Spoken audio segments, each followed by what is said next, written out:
I think I'd rather have a silent crowd, or indeed a stadium that was leaving and half empty, because the alternative is those people staying behind and demanding his head.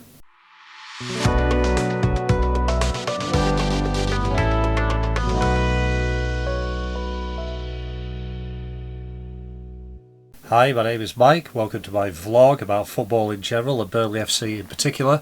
A vlog that this weekend is very annoyed at Leicester City. For God's sake, lads, you had one job. Well, Clarets mini revival came to a shuddering halt with a 4-1 loss at home on Saturday to Newcastle United. Now, I have been away for most of the recent results, so you can actually blame me, and also if you want me to leave the country for more home games, I will consider starting a Patreon. But it was a case of the same old, same old. Burnley started well, looking threatening, creating chances, and then after about 15 minutes conceding to the first shot that they face, and then looking threatening again before conceding to the second shot that they face.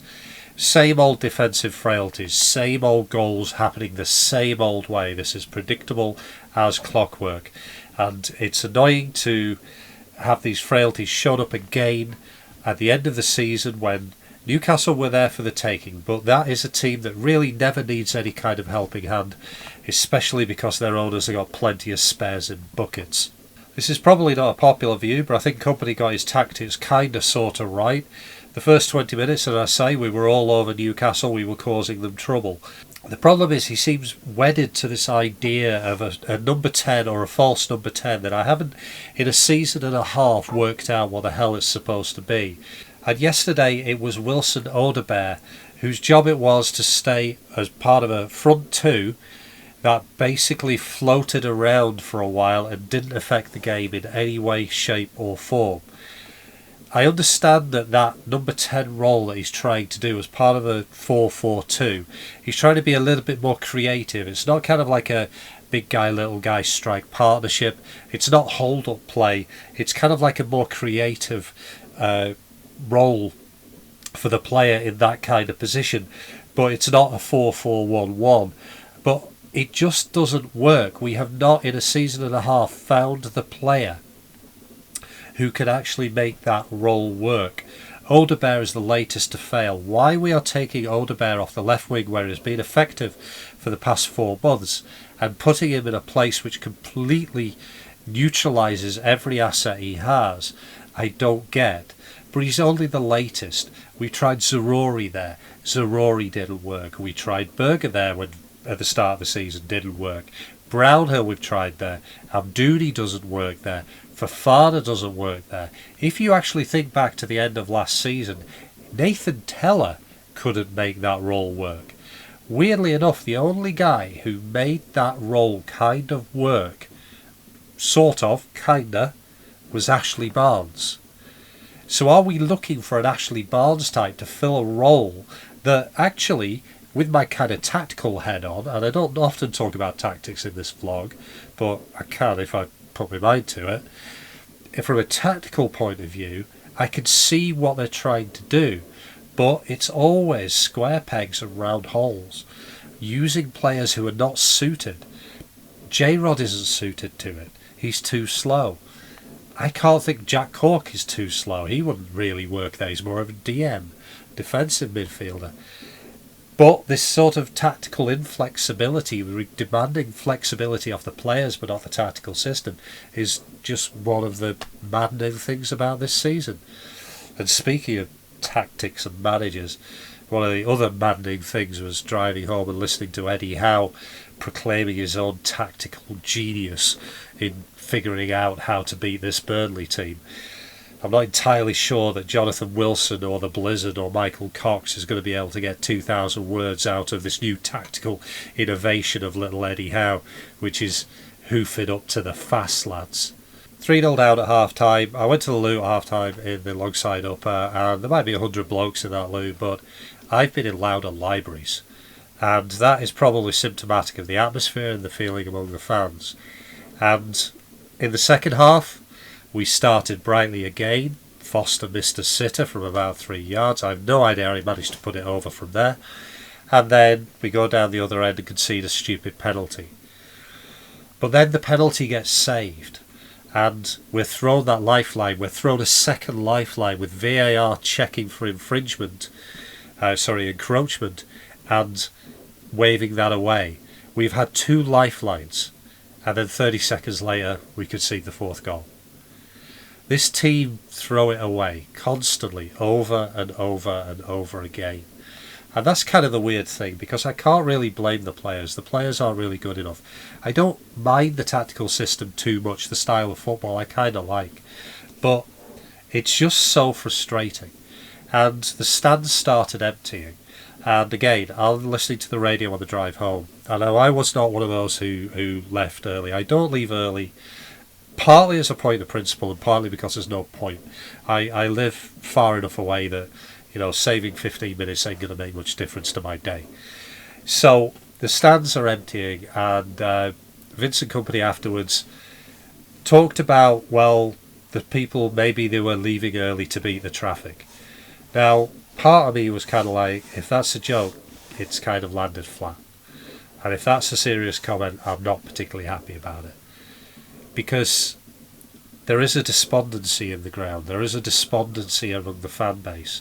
Not because we're getting relegated.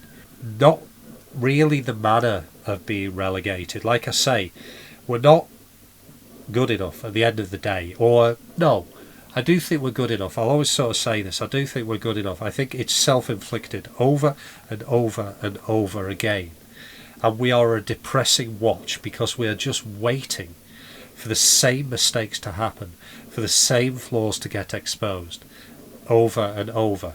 Newcastle could have scored 7, and they could have scored it by simply firing it down our left-hand side, giving their player a one-on-one against Muric. And you can't really blame whoever's left back. It was Vitinho on Saturday. Vitinho was the right choice over Charlie Taylor because of the speed of Newcastle's forwards.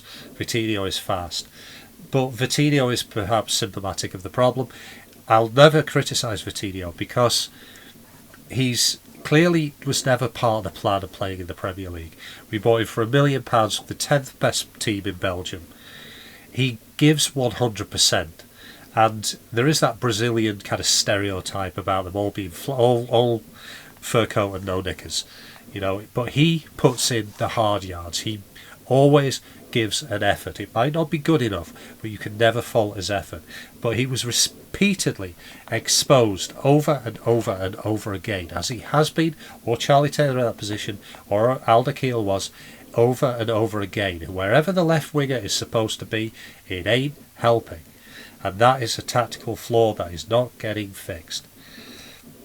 But to hear the sort of, you're left to beat the traffic thing, it's kind of like the crowd are biting their lip. They are silent. Turf Moor is silent. I don't deny that. But it's silent because the crowd is despondent and disillusioned. And I was thinking to myself, if I was a manager, I think I'd rather have a silent crowd, or indeed a stadium that was leaving and half empty, because the alternative is those people staying behind and demanding his head. Now, I don't believe in Kompany out or anything like that. Never have. And you've got your ignorant trolls on message boards and Twitter and all that kind of stuff. There are a couple of accounts on there who just delight in moaning, who delight in complaining, who will never, ever, ever be happy. And they are trolls, and they are people who really need to get away from the keyboard and have find a better life. And I'm saying that as a guy who speaks into a camera on a YouTube vlog. There is a point now where it's kind of like, okay, people have bitten their lip, they've held their tongue, they've walked out, they've sat. What's next? And what's next is likely to be a growing groundswell of opinion and noise that the manager should be sacked. That's the next logical step. And boards get concerned when managers start getting protests against them, because the next step is boards getting protests against them. With his comment, maybe it was a joke. It was a joke that fell flat, but it also felt like a bit of a provocation. It was kind of like, hang on a second. You can't be saying that kind of stuff to fans who have turned up for 18 matches at Turf Moor this season and seen 18 goals scored by the guys in Claret and Blue. That is the fewest of any Premier League team. I include Sheffield United in that. We've conceded 41 at home. That is about 2 1/3 per game. Or to put it another way, for every 3 goals we have scored at home, we have conceded 7. And when they are as predictable and as regular as clockwork, no wonder people are despondent. And I have to give credit to the crowd, because they have not turned on the players and they have not turned on the manager. But comments like that aren't going to help. Now we're going to get to the end of the season. Thank God we only have one more game left. And it is highly, highly unlikely that there will be anything riding on it. And then we can just stop and we can say goodbye to this season which has just been bad for so many, many reasons. And I kind of said to the people who sit next to me, who by the way left after the 4th goal, and I don't blame them, I said, if this season is the price for the season we had last year, well, I'd still play it. I'd still pay it. Because last season was wonderful. This season is bad, last season was wonderful. But thank God it's going to be over soon. Thank God that we've got something maybe, hopefully, to look forward to next year. Because this season has been bad. This season has been depressing and disappointing. And it's largely been self-inflicted. I cannot emphasise that enough. It has been self-inflicted, from recruitment to tactics to inflexibility to just doing the same thing over and over again. And one of the things I think that has to be rebuilt over the summer and over the opening parts of next season, probably the Championship, is a relationship between the fans and the players and the manager. We cannot go through the same upheaval in the playing squad that we had before last season and the season before. We can't do that. And there has to be an acknowledgement that the fans have been incredibly patient this year. Everyone in the stands has been patient. And it is time for that patience to be rewarded, because we've not been patient just for this year. We were patient at the start of last season as well, because the club were making, not the club, the players and the manager were learning as we went. We understood that they were learning as they go, and that gave them a lot of leeway this year. But I don't think that a 3rd season of being patient is easily justified. So that's it for this week. Bit of a depressing one. Not much of a punchline to end with. I always kind of want to end with a punchline or a nice point, but I don't think there is for this one. As I say, one more week or one more home game to go. Given Spurs' play, you never know. You never know down there, but it could end up being 7-5, both ways.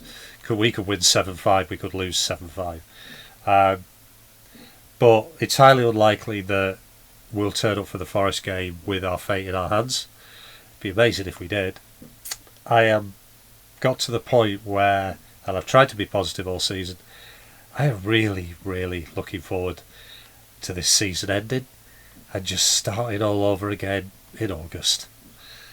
Till next time, up the Clarets. If you've got any comments about this video, please feel free to leave them down below and I will respond where I can.